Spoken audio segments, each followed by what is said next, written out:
Alors, petit sondage. Qui a moins de 30 ans dans la salle? Levez la main. Ok, ouais, on est à 60%. Qui ne développait pas déjà il y a 30 ans? Ouais, on est plus à 90%. Qui connaît Game of Thrones? 99%, très bien. Qu'est-ce qui se passerait si tu n'avais jamais entendu parler de Game of Thrones et que je t'invitais à voir un épisode en plein milieu d'une saison? Ça se passerait pas très bien. Peut-être même que tu vas rien comprendre. Bah ouais, tu connais pas l'histoire, tu connais pas le contexte, tu connais pas l'intrigue ni les personnages. Et c'est d'autant plus frustrant que les autres, eux, ils passent un super moment. Et moi, je sais pas vous, moi je peux pas aller voir la suite d'un film sans avoir vu le premier. Bah vous savez quoi, le web c'est pareil. La quasi-totalité des gens qui sont dans cette salle n'étaient pas là au début du web. Et pourtant, on passe notre quotidien à travailler avec quelques petites pièces du puzzle, alors qu'on ne sait même pas à quoi ressemble le puzzle. Alors aujourd'hui, moi je ne suis pas là pour vous faire découvrir une nouvelle pièce. Ce que je vous propose, c'est qu'on dézoome. Bienvenue dans l'histoire du web. Et l'épisode 1, il commence en 69. En 1969, on a Ken Thompson qui bosse au Bell Labs et qui invente Unix. Il va l'inventer sur une machine que vous voyez ici, c'est le PDP-7. C'est un truc qui a été vendu à 120 exemplaires dans le monde, je ne m'attarde pas là-dessus. Ce qui est important de comprendre, c'est qu'en 1969, la notion de réseau informatique, ça n'existe pas. Un ordinateur, c'est juste une calculatrice, un standalone.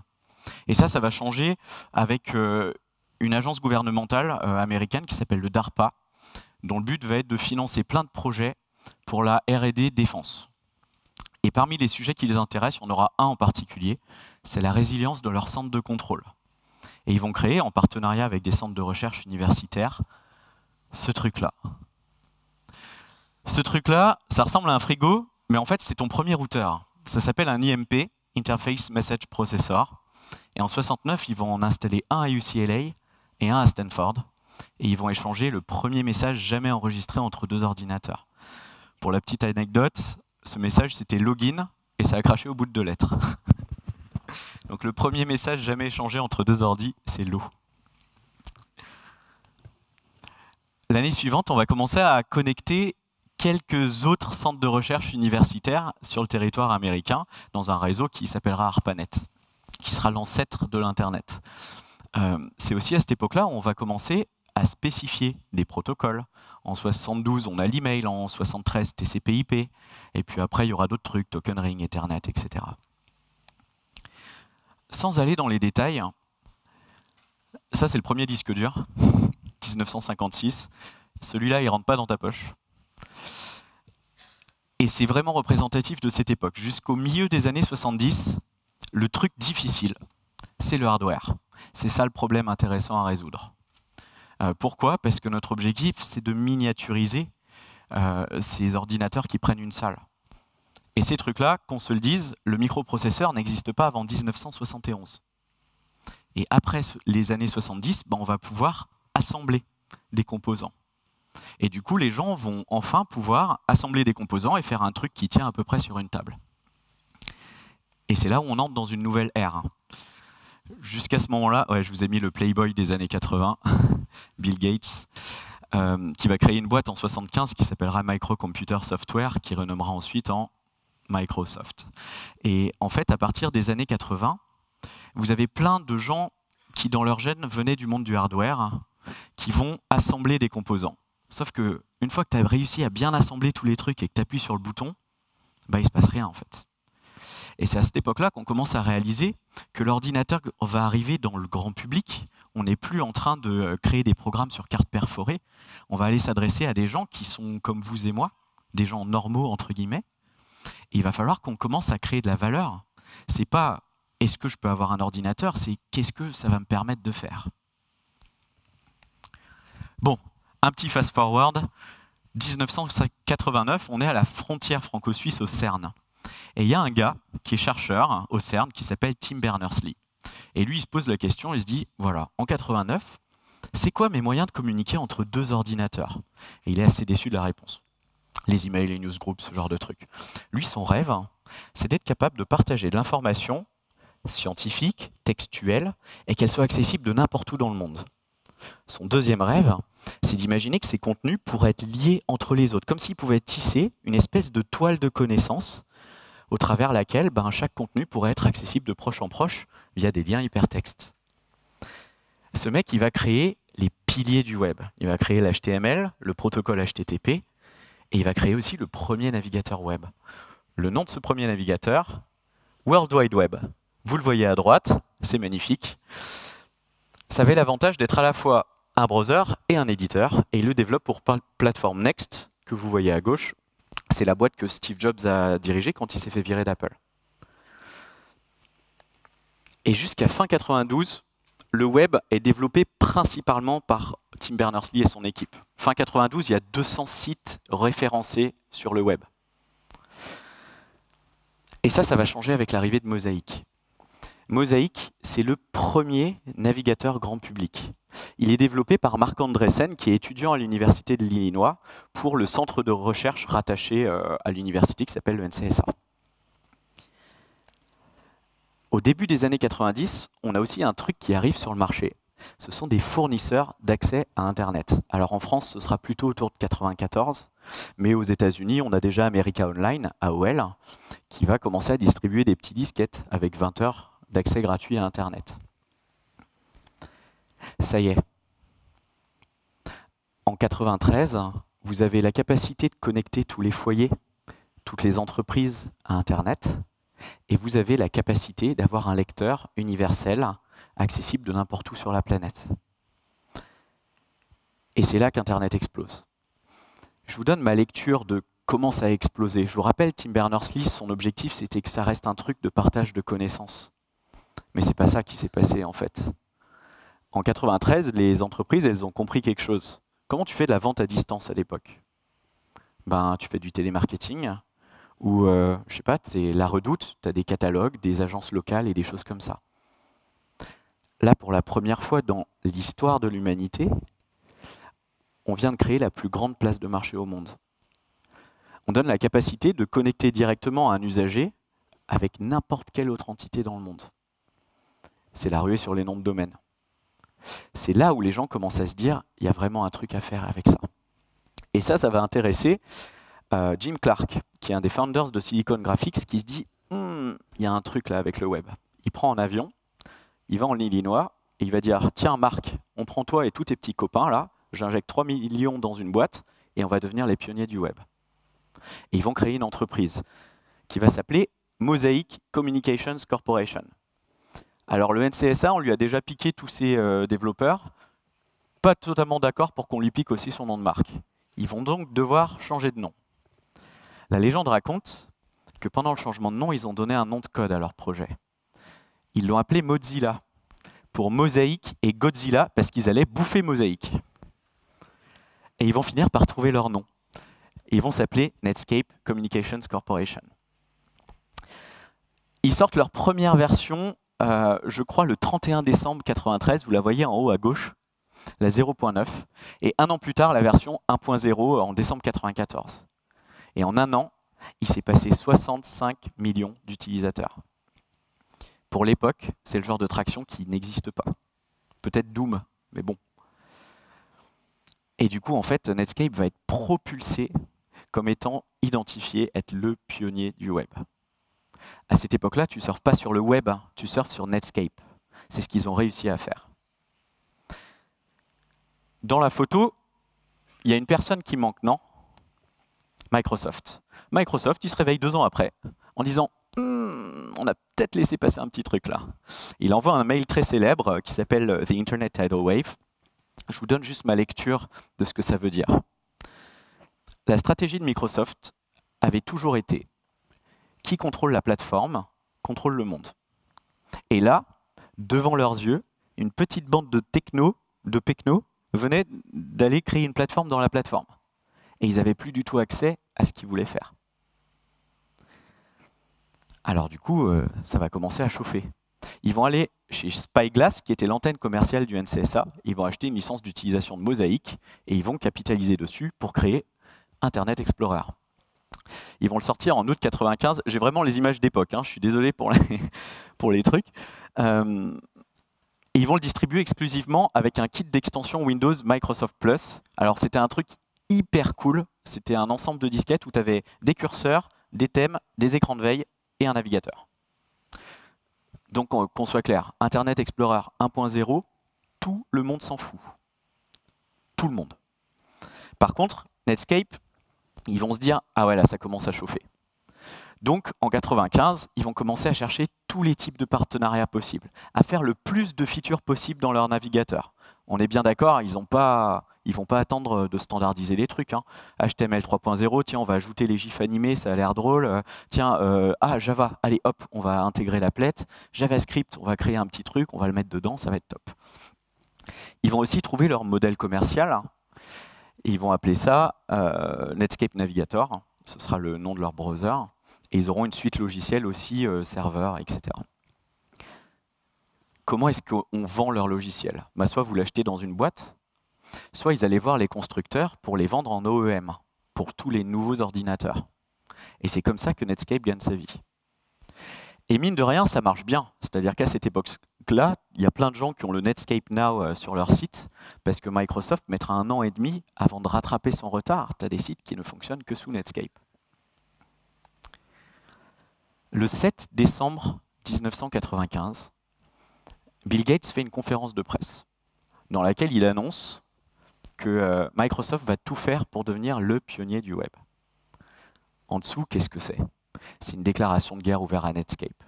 Et à partir de ce jour-là, Microsoft va commencer à donner des coups en dessous de la ceinture. Est-ce que tu aimes la nourriture japonaise? Eh ben, tu risques d'être déçu en fait parce que Takima, c'est pas du tout un nouveau resto trendy. Takima, c'est une super boîte. C'est une super boîte dans laquelle les patrons sont des gens sérieux, où on a une approche plutôt all-inclusive et où franchement, on médite beaucoup sur la technologie. Non, en fait, plus sérieusement, si tu es développeur, développeuse, tu as toujours appris sur le tas, que tu aimerais bien comprendre tout ce qu'on dit dans ces confs, et surtout que tu as envie de bosser avec des gens qui aiment bien ce qu'ils font, et surtout qui en ont sous l'accélérateur, ça peut être cool qu'on discute. Photo non contractuelle, toute ressemblance avec des personnages de la vie réelle serait purement fortuite, 1,95 € la minute, plus prix d'un appel local. Le 7 décembre 1995, Microsoft va commencer à donner des coups en dessous de la ceinture. Qu'est-ce qu'ils vont faire? Ils vont aller voir les constructeurs et ils vont leur tordre le bras. Ils vont dire à Compaq, si tu continues de vendre Netscape en OEM, on vous retire vos licences d'utilisation de Windows. Et qu'on soit clair, à l'époque, Microsoft est dans une situation de monopole complet.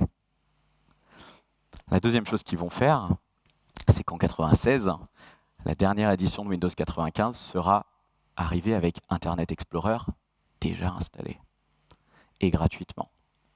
Et ils vont faire pareil avec tous les trucs. Messagerie, Outlook Express, serveur HTTP, 2IS. Tous ces trucs-là vont être distribués gratuitement dans Windows. Et ça, finalement, même si Netscape avait beaucoup d'avance par rapport au marché, et il avait l'avantage d'avoir été le premier, le fait que ce soit gratuit et déjà installé va lentement le mener à sa fin. Et en 98, dans un dernier souffle, avant leur rachat par AOL, ils vont open sourcer toute leur stack, qui reviendra 4 ans plus tard sous le nom de Mozilla. Et le premier nom de la première version, c'est Phoenix, qui renaît de ses cendres symboliques, évidemment. Bref, qu'est-ce qu'il faut retenir de l'avènement du web? Beaucoup d'innovations, hardware, software, une invention pour le domaine scientifique et le partage de la connaissance, qui a été complètement détournée par le monde de l'entreprise. Et l'Internet qu'on a créé au début des années 2000 n'est pas du tout celui que Tim Berners-Lee avait voulu créer à la base. N'empêche que c'est celui dans lequel on vit aujourd'hui. Sauf que quand tu es une entreprise dans les années 90 et que tu veux faire un site dynamique, allez, Amazon, je voudrais dire « Bonjour Loïc, voici ton panier ». Comment est-ce que je peux faire avec des technologies qui ont été fondamentalement statiques dans leur approche? Et ça, c'est l'épisode 2, qui symbolise l'ère du web dynamique. Alors, le premier truc qu'ils ont trouvé à faire, c'est en 93, ils ont sorti un truc qui s'appelle CGI, pour Common Gateway Interface. Le concept, super simple. Au cul d'un serveur HTTP, au lieu de mapper une URL sur un fichier, je vais aller appeler une librairie native. Et du coup, cette librairie, je vais pouvoir piper à l'intérieur toute la réponse que je veux. Franchement, niveau du concept, plutôt intelligent. En vrai, ça ressemble à ça. Bah ouais, en fait, vous faites des moulinettes en C++ qui vont pondre de l'HTML. Les langages ne sont pas du tout faits pour écrire du code de présentation. C'est dégueu. Alors du coup, ils vont se dire, non, il faudrait qu'on prenne un truc un peu plus dynamique, faiblement typé, un petit langage de scripting, Perl, oh, génial. Et puis, on va créer un petit plugin qui s'appelle CGIPM, qui nous permet d'avoir une API simple pour ajouter du sucre syntaxique. C'est toujours pas la folie, mais enfin, c'est quand même un petit peu mieux niveau syntaxe. Le souci, c'est quoi? Le souci, c'est plutôt dans la manière dont c'est utilisé. Perl était forcément utilisé avec CGI. À chaque fois qu'un utilisateur appelle une page, tu crées un nouveau process. Ce nouveau process va charger un interpréteur Perl. Tu vas interpréter le code, décharger le truc et qu'il ait le process. Génial. Et on est en 93, hein. Vous vous souvenez à peu près des ordis qu'on avait à cette époque-là. C'était pas la même chose. Bref, c'est dégueulasse. Ensuite, il y aura Mode Perl quelques années plus tard, mais voilà. Donc on commence à parler du serveur d'application. Le concept du serveur d'application, c'est quoi? J'aimerais bien, avec un single runtime, pouvoir gérer toute ma logique métier, peut-être dans un langage X, qui me permettrait de faire, bien sûr, des liens avec une base de données, etc. Et puis aussi d'avoir un connecteur pour le web. Étudions un petit peu les différentes réponses qui ont été faites de ça. En 94, on a un mec tout seul qui décide de faire son site web. Faut être visionnaire quand tu veux faire ton site web en 94, hein, qu'on soit clair. Et en fait, il voudrait faire un compteur de visite. Et du coup, il s'est dit, ah, je vais faire un petit wrapper en Perl pour pouvoir mettre des petites instructions de logique de présentation dans les commentaires. Ah, c'est malin. Ce truc, il va l'open sourcer en 95, il va appeler ça Personal Homepage Tools. Et puis, il y a plein de gens de la communauté qui vont commencer à lui demander des trucs en plus. Ils vont lui dire des trucs normaux. Est-ce qu'on peut faire des boucles? Est-ce qu'on pourrait faire des conditions? Mais ils vont aussi lui demander des trucs chelous, genre est-ce qu'on pourrait faire des requêtes SQL dans la page? Et vous savez ce qu'il répond Rasmus Lerdorf à cette époque-là? Écoutez-moi bien. Il dit, vous êtes fous. Vous êtes complètement tarés de vouloir faire de la logique business au milieu du code de présentation. C'est pas fait pour ça. Moi, j'ai juste fait un petit truc pour faire du templating, en fait. Vous savez ce qui va se passer. Il y a deux gars qui arrivent en 97, Zeb Zuraski et Andy Gutmans, qui dit « Bon, écoute, on a compris Rasmus, mais si tu veux pas le faire, nous, on va le faire, pas de problème. » Merci les mecs. Et si vous contractez les lettres de leur prénom, ça fait Zen. Et Zen, c'est la boîte qui gère encore aujourd'hui PHP. Alors après, je crache sur PHP parce que je sais que c'est pas un vrai langage, mais...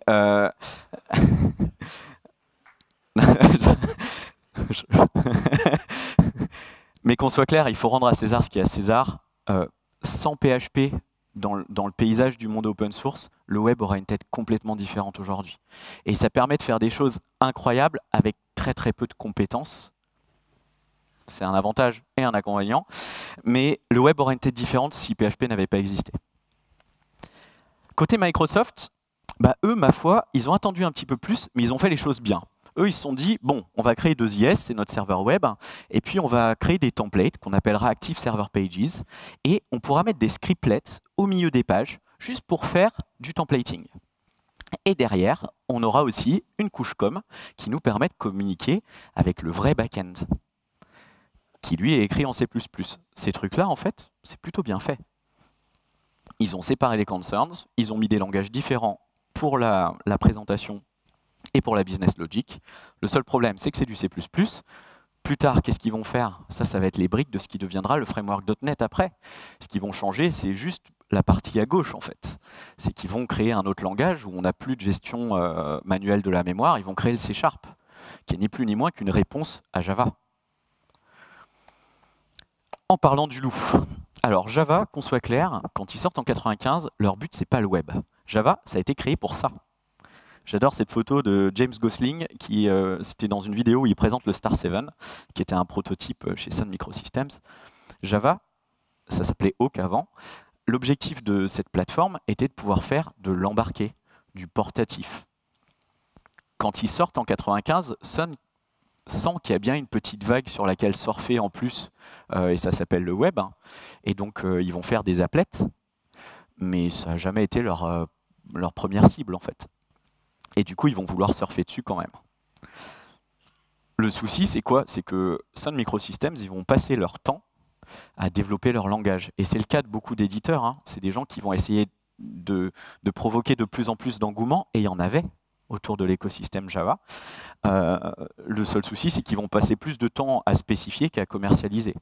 Et si vous regardez bien, Sun est complètement absent au début des produits. Les serveurs d'application, ça c'est toutes les implèmes certifiées par Sun de Java 2 Platform Edition, Java 2 Platform Enterprise Edition. Donc en fait, la part du gâteau, c'est pas Sun qui l'a pris. Et le paysage du web dynamique, en fait, il ressemble à ça dans les années 2000. Les entreprises, PHP, c'était développé par un mec et après par 3 mecs. Donc tu ne mets pas l'avenir de ta boîte sur ce truc-là. Ils vont aller payer des licences d'exploitation, de serveurs d'application, que ce soit chez Microsoft ou chez les éditeurs Java. Et ça, c'est l'âge d'or du serveur d'application. C'est à cette époque-là où on va avoir des dizaines, des centaines de milliers de dollars par an de licensing, juste pour faire tourner des serveurs qui mettent des dizaines de minutes à starter. C'est à cette époque-là où vous avez du vendor locking à mort, malgré les implémentations, pour que ce soit hyper dur de switcher de WebSphere à WebLogic. Pour les gens du monde open source, ils n'ont pas le choix. Ils ont PHP. Donc, ils font avec. Tomcat, ça arrive fin 99 et c'est juste l'implème par défaut de référence de la JSR servlet. Mais ce n'est pas du tout entier. Spring, ça arrive qu'en 2003. Donc, bref, on n'a pas tous les outils. Et puis, pour les usages riches, je vous rappelle que dans les années 90, CSS arrive plutôt sur la deuxième moitié, que JavaScript, on en parlera un peu plus tard, mais ce n'est pas la folie non plus. C'est très difficile de faire juste un lien qui change de couleur quand on met la souris dessus. Donc en termes d'interface riche, c'était vachement limité, alors que les applets Java, Flash, ce genre de choses, c'était fait pour l'animation, l'interaction, etc. Donc il y aura aussi beaucoup d'usages riches qui seront codés avec ces choses-là. Et si on regarde bien, il y a vraiment deux lignes, deux positionnements très différents des gens. La ligne du haut, c'est tous les gens qui ont dit « on va miser » sur rendre dynamique les technologies du W3C et dérivés, ce qui tourne dans un navigateur. Et puis il y en a d'autres qui ont dit, nous ces trucs-là, on n'y croit pas, c'est bien pour faire joujou et faire des publications scientifiques, mais ça ne tiendra jamais.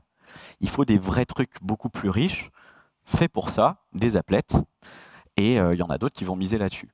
Contre toute attente, c'est la ligne du haut qui a gagné. Alors ce qu'on fait, jusque dans les années 2000, c'est ça. On fait des templates, et puis on va garder tout notre code, le plus possible, en tout cas, server-side. Le souci, c'est que plus le web se démocratise, plus on se dit qu'on appelle ça web dynamique, mais si à chaque fois que tu veux faire une interaction avec le serveur, il faut recharger une page, c'est pas dynamique de ouf non plus, quoi. Donc, il va falloir qu'on invente des nouvelles choses. Et ça, c'est l'épisode 3. Il n'y en a que 3, hein, je vous rassure, après c'est fini.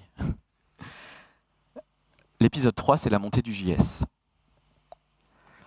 Imaginons que tu aies envie de découvrir l'amour de ta vie sur le chat de Skyrock à la fin des années 90. Eh bien, tu vas être forcé, malheureusement, à utiliser un applet Java ou Flash. Bon, quand on aime, on compte pas. Et toi, tu vas me dire, mais attends, on peut le faire en JS, tout ça? Ben, en fait, non. Pas à l'époque, en tout cas. Qu'on soit clair, jusqu'à la fin des années 90, JS, c'est utilisé pour ça, ça et ça.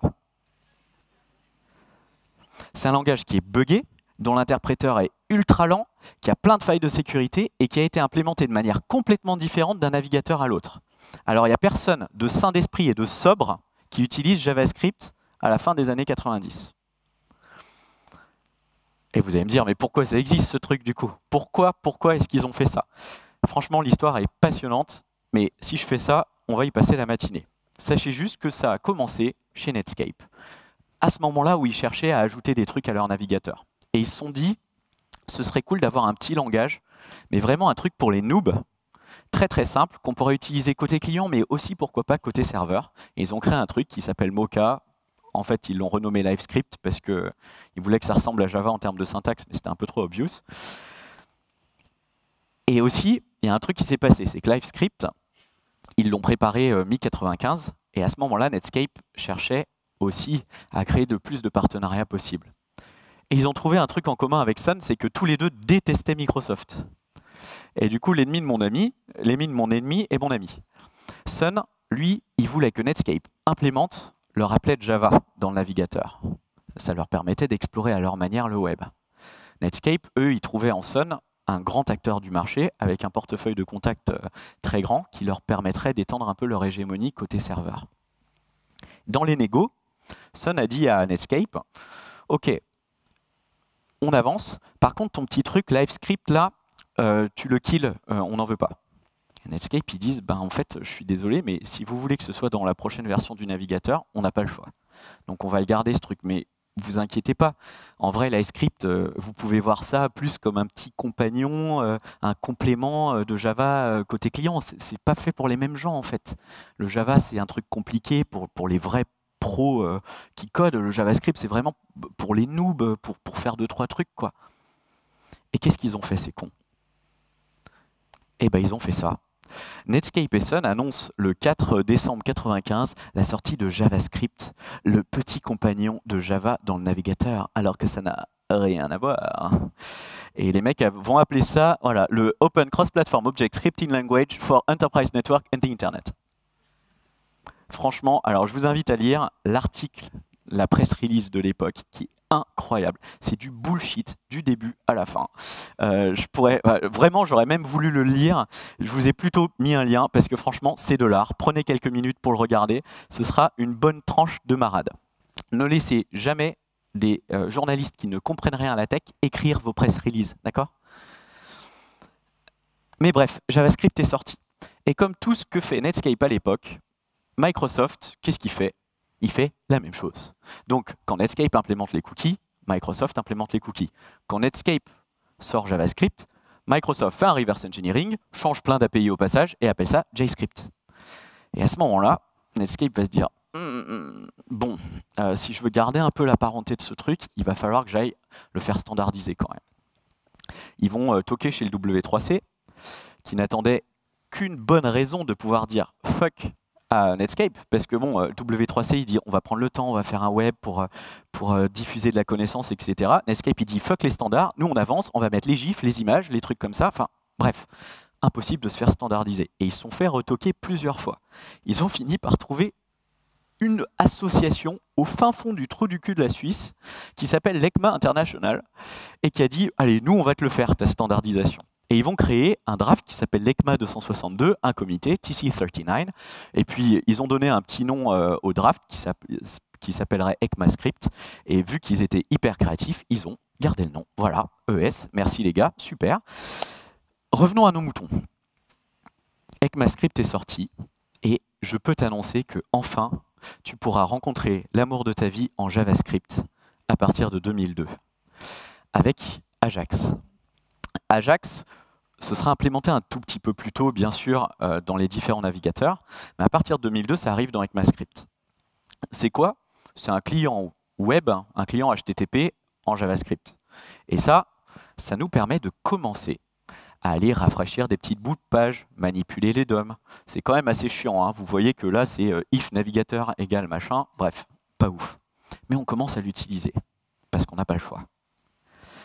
JavaScript va vraiment avoir un bel essor à la sortie de Prototype et jQuery. On est là, on est à 2005-2006. Et 2005-2006, ces trucs-là ont apporté 3 trucs à JavaScript. Le premier, c'est une API pour tous les navigateurs. Et ça, franchement, ça fait du bien.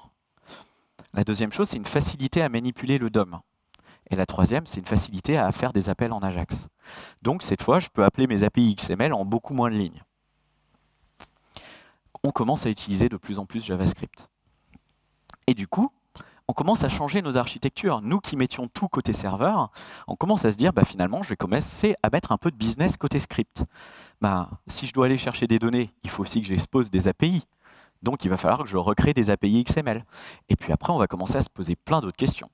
Qu'est-ce que je mets ici dans les templates? Qu'est-ce que je mets dans les scripts? Comment est-ce que je maintiens tout ce bordel? Bref, franchement, ça commence à être la merde. Mais comme si ça suffisait pas, on a notre ami Steve Jobs qui monte en 2007 sur scène avec son pull à col roulé pour nous annoncer la sortie de l'iPhone. On est dans une époque où on commence à se dire « Super, je vais pouvoir ne faire que des sites web ». Et lui, ce qu'il nous dit, c'est « Eh non, tu vas pouvoir refaire des applications lourdes en Objective-C ». Merci Steve, génial, j'adore. Et du coup, en fait, moi je serais parti vivre à la campagne avec des poules à cette époque-là, hein, je vous jure, j'aurais été développeur, ça aurait été le bordel. Parce qu'il va falloir qu'on change plein de trucs. Il va falloir qu'on crée des super API et qu'on crée maintenant plein de typologies de clients lourds différents. Qu'on soit clair, ça a peut-être l'air d'une innovation, mais en vrai, on revient 30 ans en arrière. Hein. On passe du web dynamique et on revient à un modèle client-serveur. Et qu'on soit clair, ce changement de paradigme, c'est vraiment ça qui a généré la fracture numérique, qui a généré tout le web que vous connaissez aujourd'hui. C'est grâce à ce moment-là. Et pour moi, le meilleur symbole de ça, c'est le passage de gauche à droite. Alors, qu'est-ce qu'on veut faire maintenant? C'est marqué.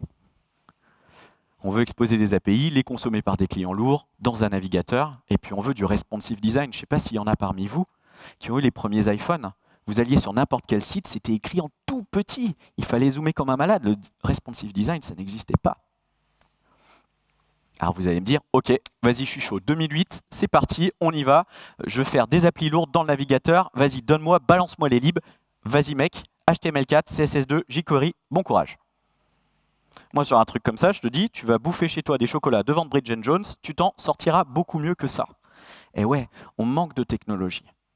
On est incapable de pouvoir créer des applications lourdes dans le client en 2008. Le premier truc, c'est que déjà, JavaScript, rappelez-vous, c'est hyper lent. Il va falloir le rendre rapide. Un game changer là-dedans, c'est l'arrivée de Chrome. Et surtout, pas Chrome, c'est V8, le moteur JavaScript, avec l'équipe de Lars Bak notamment, qui a bossé, qui a été tech lead dans l'équipe Hotspot chez Sun Microsystems, et qui avant bossait sur des VM pour Smalltalk et Java. Le JavaScript est enfin rapide. Et vu que c'est ouvert, les autres vont très rapidement s'en inspirer. Il faut aussi qu'on aille rafraîchir les standards du W3C. Moi, cette époque-là, je l'appelle l'époque 6 ans avant de pouvoir faire un border radius en une seule ligne. Parce qu'à cette époque-là, on va commencer à écrire des standards au W3C, ça va mettre 6 ans à être ratifié, et du coup, en attendant, les navigateurs, est-ce qu'ils attendent? Non, chacun fait son petit truc dans son coin avec des API différentes. C'est le cauchemar pour tout le monde. Mais en vrai, ces trucs-là, on en avait besoin très rapidement. Vu qu'on va se mettre à faire des applis dans le client lourdes, il faut quand même qu'on fasse un petit peu mieux que juste un script.js à la racine du site qui fait 8700 lignes. Il va falloir qu'on ajoute plein de choses dans notre boîte à outils. Des build tools, des moyens de faire du dependency management. Allez, soyons fous, du test. Ouais, parce qu'à cette époque-là, c'est du Selenium, hein, du test d'UI, c'est tout. On ne peut pas faire grand-chose d'autre. Et puis évidemment, vous l'avez compris, la chose la plus importante, il nous faut des frameworks. Je vous parle vite fait de Node.js parce que c'est plutôt côté back-end, mais Ryan Dahl, c'est un mec qui est tout seul, qui monte en 2008 sur une scène pour parler d'un truc qu'il a fait en 8000 lignes de code, qui s'appelle Node.js. Alors, il n'y a rien de révolutionnaire dans l'approche. Le seul truc qu'il fait, c'est qu'il nous dit, tiens les gars, il faudrait qu'on arrête nos conneries en fait. Il faudrait qu'on arrête de déléguer à l'ordonnanceur de notre OS la gestion de notre concurrence applicative. Il est en train juste de remettre au goût du jour la programmation réactive. J'aimerais bien vous raconter l'histoire d'Angular et de React. Elles sont passionnantes, mais pareil, si on s'étend là-dessus, je ne pourrais pas conclure. Alors j'avance. Mais ces frameworks et ces libs ont vraiment changé les choses dans notre approche du web. On peut se rendre compte d'une chose, c'est que vous, moi, depuis des années, on n'écrit plus dans le JavaScript qui est interprété par le navigateur. Aujourd'hui, on utilise plein de choses. Vous utilisez Babel, ça s'appelait 625 avant. Vous utilisez TypeScript. Et puis, il y a aussi des petits trucs funky qui existent de plus en plus, Scala.js, Kotlin.js, etc. Le JavaScript, c'est devenu quoi, en fait? C'est devenu le bytecode du navigateur. Et ça, c'est super intéressant. Un bytecode, un langage as bytecode, c'est quand même un peu con de faire ça. Pourquoi est-ce qu'on ne ferait pas juste un vrai bytecode? Ben, vous croyez que c'est quoi le WebAssembly? On est en train de transformer le browser en le runtime universel pour la machine. Et Chrome OS, c'est là-dessus qu'ils misent. Et s'il y a Kotlin.js et Scala.js, c'est pas juste pour être capable de faire des sites web, pas du tout. C'est parce que demain, votre navigateur, ça va être le runtime principal. En tout cas, il y en a beaucoup qui misent dessus. On verra ce qui se passe. Et là, vous me dites, ok, c'est top, mortel, j'adore le web, je suis reparti pour 10 ans, c'est nickel, tout marche bien. Non, tu as bien compris qu'il y a encore beaucoup de merde. Là, je t'en ai mis juste 3 énormes, mais il y en a plein. Il y a plein de choses à régler sur le web et on est loin d'avoir fini. Par contre, vous avez vu que la technologie, de manière cyclique, elle s'ouvre, elle fait plein de choses, et puis parfois elle se concentre, et puis elle réexplose, et elle se reconcentre. Là, on est à la fin d'une ère où ça commence à se concentrer, enfin. J'aurais voulu vous montrer 1000 autres trucs, mais pour aujourd'hui, il va falloir qu'on s'arrête là. Rendez-vous compte que cette année, le web a eu 30 ans. Et en 30 ans, on en a fait du chemin. Il y a 30 ans, on faisait des moulinettes en C++ pour compiler de l'HTML. Il y a 20 ans, on commençait à faire des pages dynamiques, tout côté server-side. Il y a 10-15 ans, on commençait à manipuler le DOM côté front, mais tout à la main. Aujourd'hui, vous avez des frameworks qui font ça à votre place. On n'arrête pas d'ajouter des niveaux d'abstraction à la technologie. Et ça, c'est génial. Parce que maintenant, avec un bouton, une instruction, vous pouvez faire beaucoup plus de choses qu'hier. Et moi, on m'a toujours dit qu'être visionnaire, c'était d'être capable de voir loin en avant. Moi, ce que je vous propose, c'est qu'être un bon développeur et être un bon visionnaire, c'est plutôt voir de loin et bien au travers. Quand on voit de loin, on est capable de dézoomer. Quand on dézoome, on revoit des choses cycliques qui se reproduisent. On comprend le contexte de chaque technologie et comment elle s'y insère.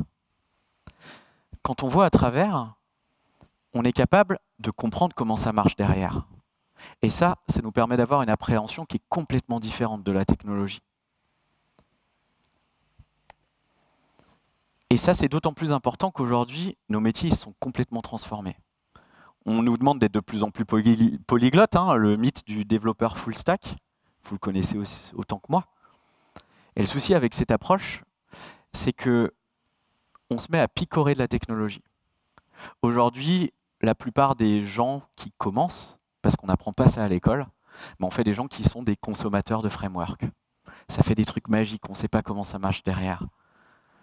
On n'arrive même plus à prendre le temps de positionner les choses dans leur contexte et de comprendre le scope dans lequel une technologie est utile. Bref, on est des pigeons en fait. Et si vous êtes ici aujourd'hui, c'est que vous avez déjà bien compris l'importance de rester à niveau. Parce que la technologie, elle n'attend pas. Et vous avez bien aussi compris que notre métier de développeur, il se réinvente continuellement. Et pour ça, bravo, vous pouvez être fiers. Ce que j'espère, c'est que ce talk vous aura aussi permis d'apprécier l'envie de prendre le temps, de dézoomer et de regarder un petit peu comment tout ça semble de loin, parce que ça fera de vous des bien meilleurs développeurs et développeuses demain. Bon Dev Fest à tous et merci.